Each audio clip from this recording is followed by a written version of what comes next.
All right, welcome to the speaking test. My name is Mark. I will be your examiner for today. What's your name? My name is Ha. And where are you from? I'm from Nam Dinh, which is located in the northern of Vietnam, and this city is known for long-standing education. All right, let's talk about dreams. How often do you remember your dreams after you wake up? Well, it depends on the dreams. If the dreams are unusual or emotional, I tend to remember all details about it. But if I wake up suddenly during a dream, I tend to remember all about it. And if I sleep for a long time afterwards, everything tends to fade away. Do you like hearing about other people's dreams? To be honest, I don't really enjoy listening to other people talk about their dream. I think stories about dream sometimes can be long and hard to follow, and they don't really make any sense. I would rather discuss about hot topic, and if my friend share about an interesting or funny dream, I don't mind listening a bit. Do you think dreams can have special meanings?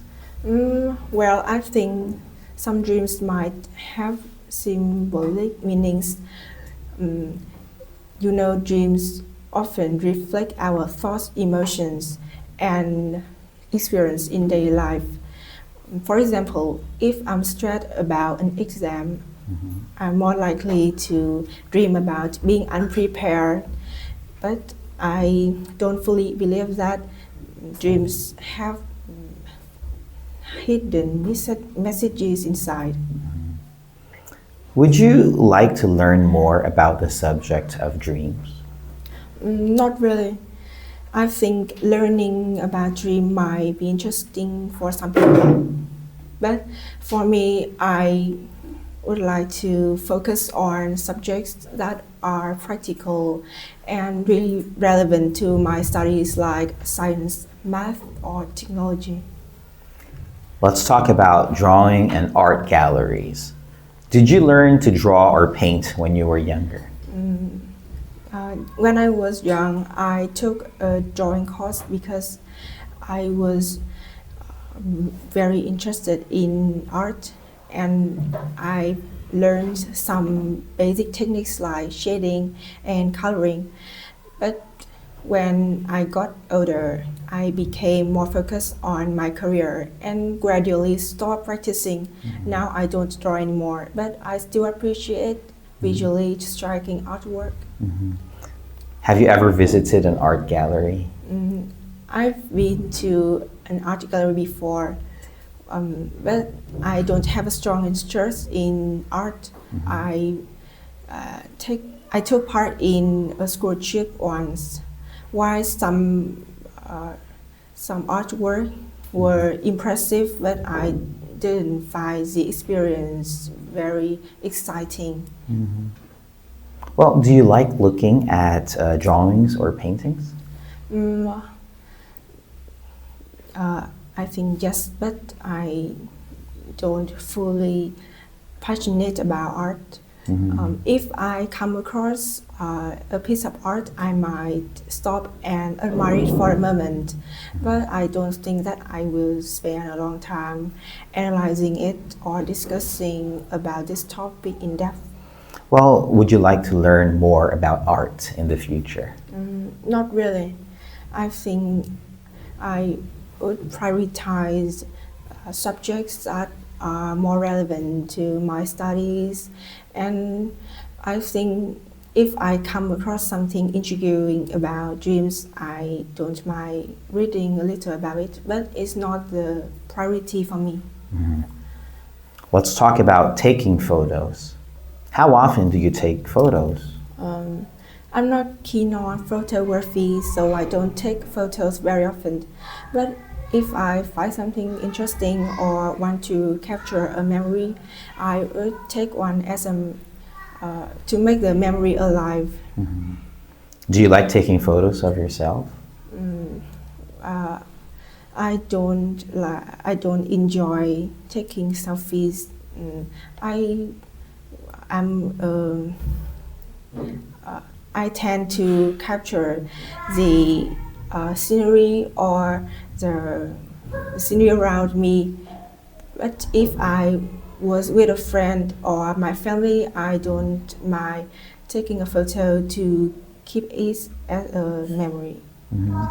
Well, do you have a favorite family photo? Yes, my favorite family photo was taken during a holiday trip a few years ago. At that time, all members of my family smile and enjoy the moment.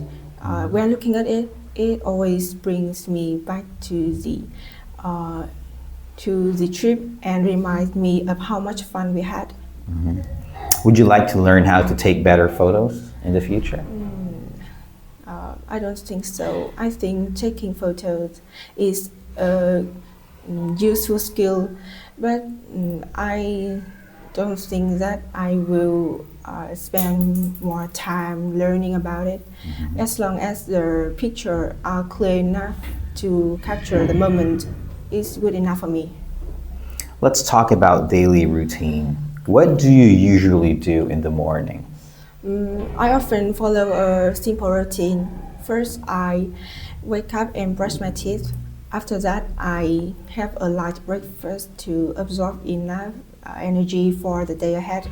If I have school or other commitments, I quickly check my schedule and get ready for the work. Do you prefer going to bed early or late? Honestly, I'm more of a night owl. Mm, because I have a lot on my plate, whether it's school work or personal tasks, I often find myself staying up late to complete all the tasks. I know that getting more sleep is important, but I feel hard to finish all my work quickly. Do you like to do the same things every weekend? Yes, I think that I I enjoy remaining a schedule. It helps me to stay focused and productive, so that I can, so that I'm not overwhelmed by the huge load of work.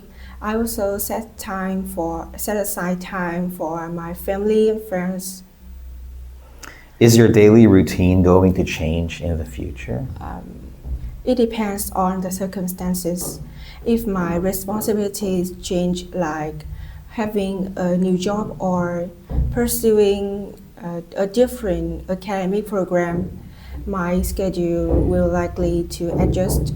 But I still remain some key habits like getting up early and uh, managing time effectively. Let's talk about email. Is email popular with everyone in your country? Well, in the past, email were commonly used mostly for professional and academic communication, but for casual communication, people tend to use messaging apps and other instant communication tools because they are quickly and more convenient. Do you send a lot of emails? Um, I don't send email very often, but if I have professional or formal formal communication like receiving school informs, I would use email in that case. Do you prefer to email people or speak to them on the phone? Well, it depends. If the conversation require an immediate response, I would like to call on the phone because it is more direct and convenient. But if something uh, But if something more academic and professional, I would like to use the email so that things can be clear and well documented. Do you think people will use email more in the future? I think people will use email less in the future, especially for casual communication. You know, numbers, numerous messaging apps and instant communication tools are growing in popularity. So I think they can use these apps more than emails, but emails still remain important in terms of professional communication. Thank you for that. Let's go to part 2 of this test. Describe a famous city which is interesting. You should say where it is, what the city is famous for, why it is interesting, and explain how you feel about it.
You can start now.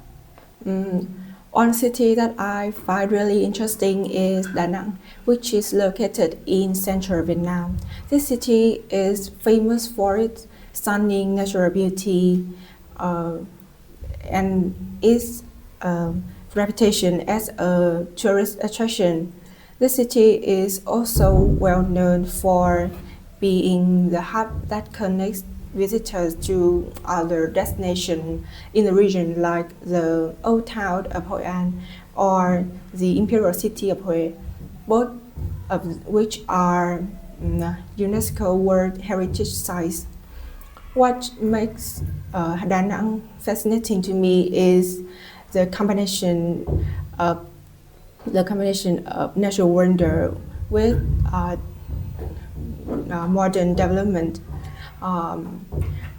Gold Bridge, one of the most famous destinations of the city, offers visitors the breathtaking views of forests and the mountains. The city also boasts Marble Mountains, a group of 5 limestone peaks that are home of numerous temples and pagodas. Additionally, the cuisine of the city also adds to its charms. Visiting here, holidaymakers can experience delicious seafood and specialty like mee quang. This city also has a large number of street markets with numerous stores selling local snacks and souvenirs, providing the tourists with a chance to immerse themselves in culture and tradition of Vietnam. All right, thank you. Let's go to part 3. What advantages can tourism bring to a city? I think tourism can boost local economy. Holidaymakers tend to spend a large amount of money on services like hotel and transport, which can increase the economic growth of the local communities. For example, Da Nang and Nha Trang are 2 famous cities of Vietnam that are famous for its hospitality services. Why do some young people like to live in cities? I think more and more young people move to the city due to the better education and a large source of entertainment like restaurants, malls, concerts, which suit young people interests. For example, many people choose to study in Hanoi due to a large number of top universities and active social life. Do most elderly people live in the city or in the countryside? Um, I think elderly we prefer countryside because the life there is quieter. It's quieter and more peaceful. Less suit their demand, and the atmosphere is fresh and clean. The pace of life is quite slow in contrast to the hustle and bustle of the city. Do you think well-developed tourism will have negative effects on local people? I think highly developed tourism can negatively affect the life of the locals, as the in peak season, uh, the the film from the vehicles and the charge released by the visitors can contaminate the environment, and this can also lead to overcrowding, which can increase the cost of life in that place, making it hard for local people to afford basic necessities. Thank you so much for your time today.